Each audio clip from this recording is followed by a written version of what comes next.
Hey, it's David Rapaport, and what I'd like to do now is address a relatively new technology that I think you're going to be hearing more and more about for, I'd say, moderate skin laxity. It's a minimally invasive technique called Ellacor. So Ellacor revolves around the idea of micro-coring. This is what the handpiece, the tip of the handpiece looks like, and this is what it looks like on some fake skin. What it's doing is these needles are going through the full thickness of skin. This is epidermis, this is dermis, this is the fat underneath.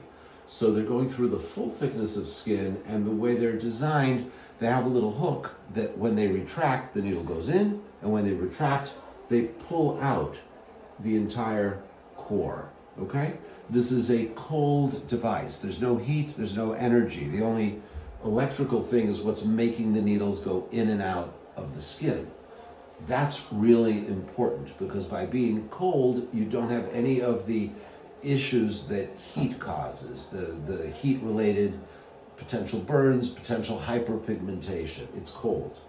So schematically, you see you've done your little micro cores, and then as the cores close, the skin collapses and you have less volume of skin.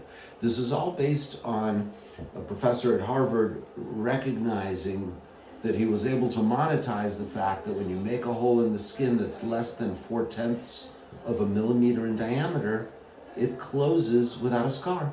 So that's what's behind it. So let's go on, and these are some actual results of Ellacor. So this is 1 month after the first treatment.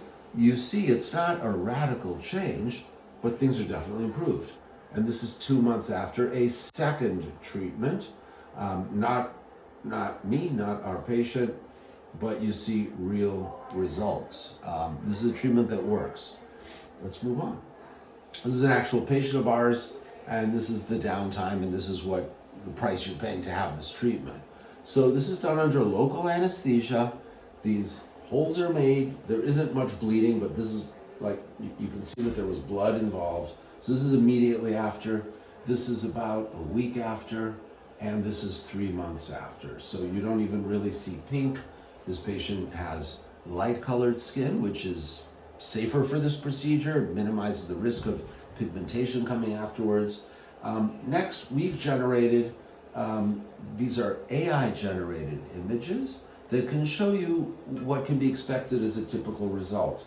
A giveaway, by the way, when you're looking at images that they're AI-generated, notice that on the before and the after, the hair is exactly the same because it's the same image generated by a computer. The clothes are the same. But you're seeing this, I think we asked them to show an 8% reduction in skin volume, and that's what you're getting. This would be after either 1 aggressive treatment or 2 less aggressive treatments. And here are a couple more examples. So basically, I've produced these in order to tell you if your face looks kind of like this, where you have laxity, not a whole lot of excess fat, and your expectations aren't facelift perfection, kind of, smooth. Your expectation is improvement, then a procedure like Ellacor can give that to you. Are there any more? Yeah, and here's another AI-generated image showing you an expected result of Ellacor. This can be used, by the way, it does remarkably well around the mouth at smoothing out vertical lines.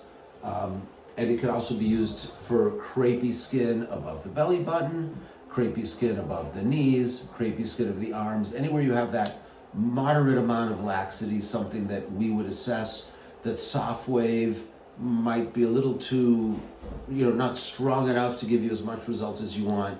Ellacor is sort of a bridging type of procedure that won't give you a facelift result, but can give you some real results. So I hope this has been useful.